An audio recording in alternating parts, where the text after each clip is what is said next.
you ask a disagreeable person what he wants, say, or she wants, they'll tell you right away.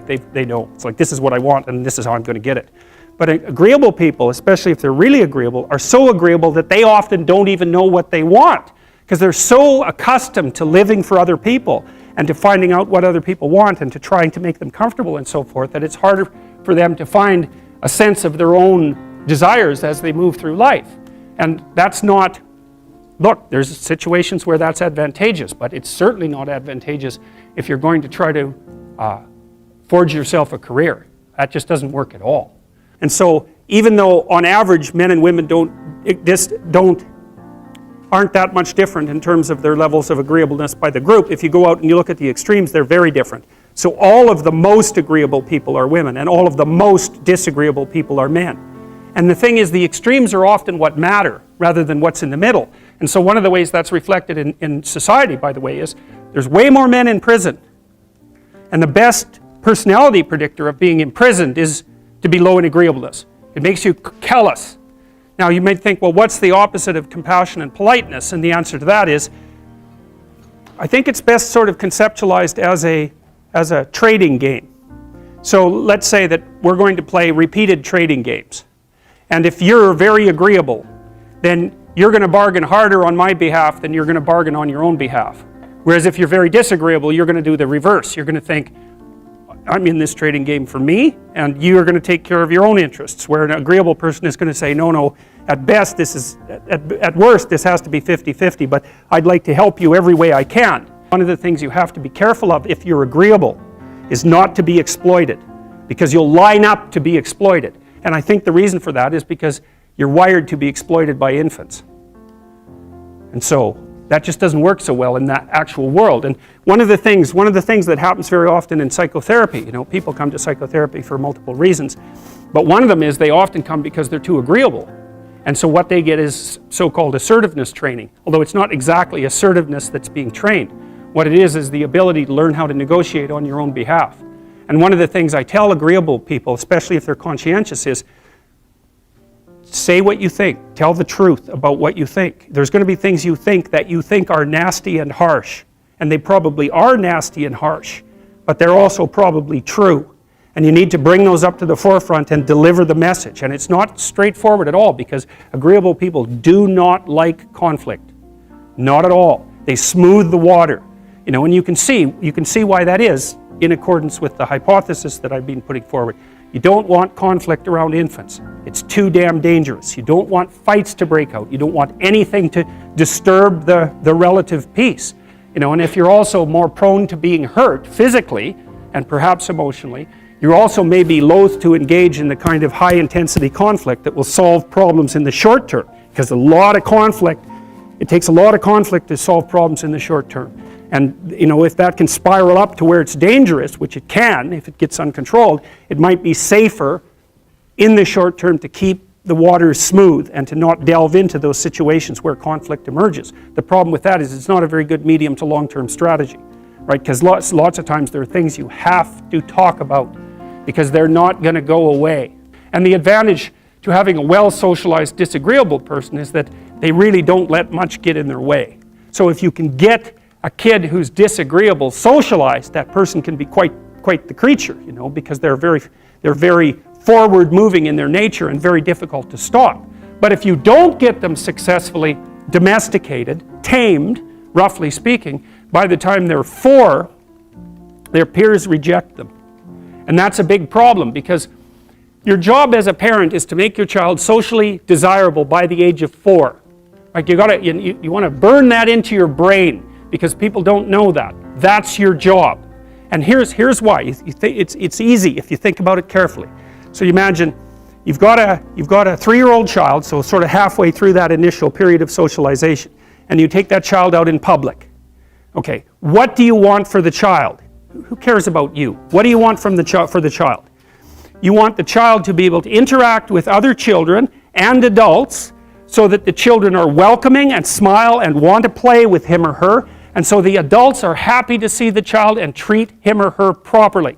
And if your child's a horrible little monster because you're afraid of disciplining them or you don't know how to do that properly, then what they're going to do is they're going to experience nothing but rejection from other children, and false smiles from other parents and adults.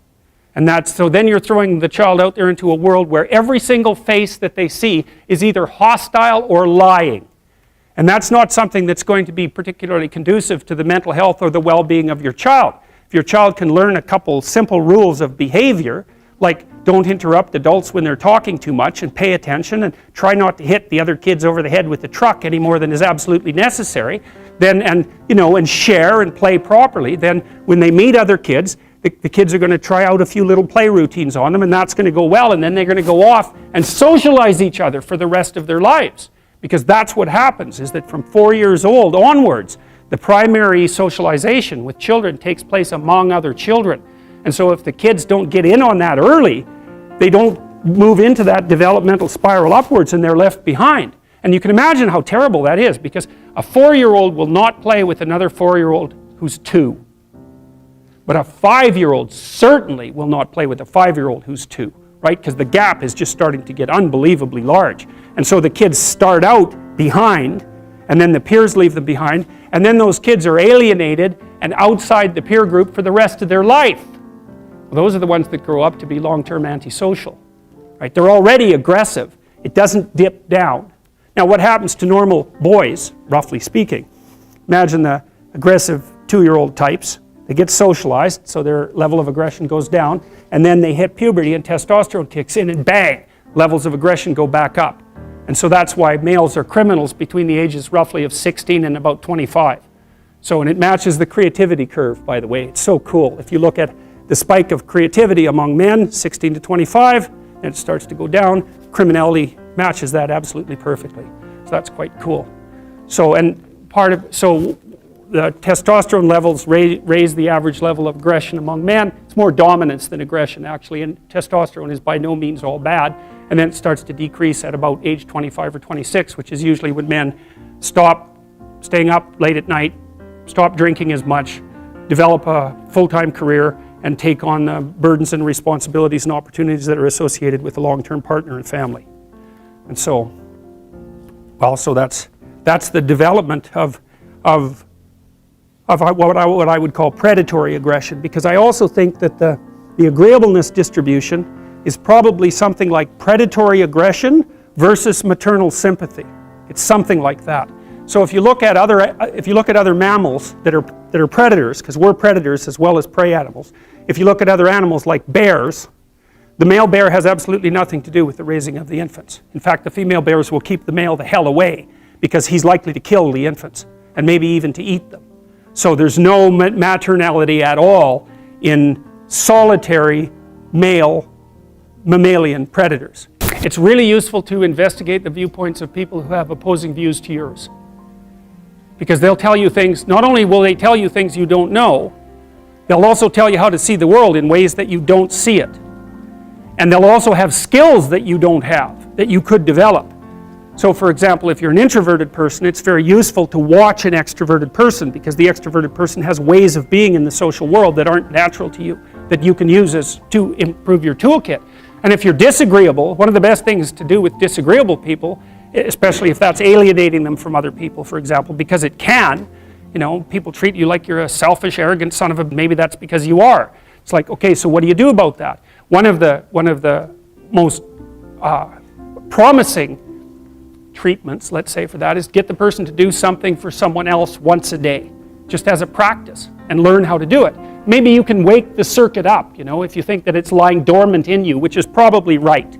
I think we have a very wide range of propensities within us. Some are switched on, genetic propensities. Some are switched on, but I think that if you put yourself in the right situation or walk yourself through the right exercises, you can switch some of these other things on as well.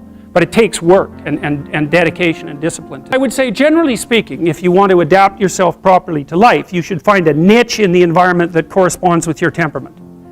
Right? You shouldn't work at cross purposes to your temperament because it's just too damn difficult. But having done that, then you should work on developing the skills and viewpoints that exist in the space opposite to your personality, because that's where you're fundamentally underdeveloped. And that way I think you can extend out your temperamental capability across a wider range. And to me that's roughly equivalent as bringing a richer toolkit to each situation. So if you're hyper extroverted, you should probably learn to shut up at parties now and then and listen just to see what's going on, to see if you can manage it, And if you're introverted, well, then you should learn how to speak in public and to learn how to go to parties without hiding in the corner and saying nothing to anyone. And if you're agreeable, then you need to learn how to be disagreeable so people can't push you around. And if you're disagreeable, you need to learn how to be agreeable so that you're not an evil son of a bitch. So, and the same thing applies even in the conscientious domain. It's like if you're too conscientious, you need to learn to relax and let go a little bit. And if you're unconscientious, it's time like, get out the Google Calendar, man, and start scheduling your day, right? And beat yourself on the back of the head with a stick until you're disciplined enough so that you can actually stick to something for some length of time and not living in absolute squalor, which is something that would characterize someone who's very disorderly, for example, because they don't notice. It doesn't bother them, disorder. It's like, maybe they can see it, but it doesn't have any emotional valence, and so it doesn't have any motivational significance. So the other thing you might want to think about too, if you're choosing a partner, is try not to choose someone who's too distant from you on the temperamental variables, because you're going to have a hard time bridging the gap. It's hard for an introverted person and an extroverted person to coexist.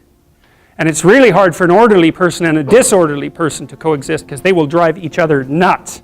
Why don't you pick up? Why are you so obsessed by it? That's the basic argument, So it's useful to know about your temperament so that you can negotiate the space with your partner as well. And I don't think you should try to find someone who's exactly the same as you, because then you don't have the benefits of the alternative viewpoint. But you got to watch it, because you may hit irreconcilable differences of various sorts. And I've seen that most particularly among couples who are high and low in openness. That's a rough one. And also high and low in conscientiousness. That's another rough one, because they just cannot see how the other person sees the world at all.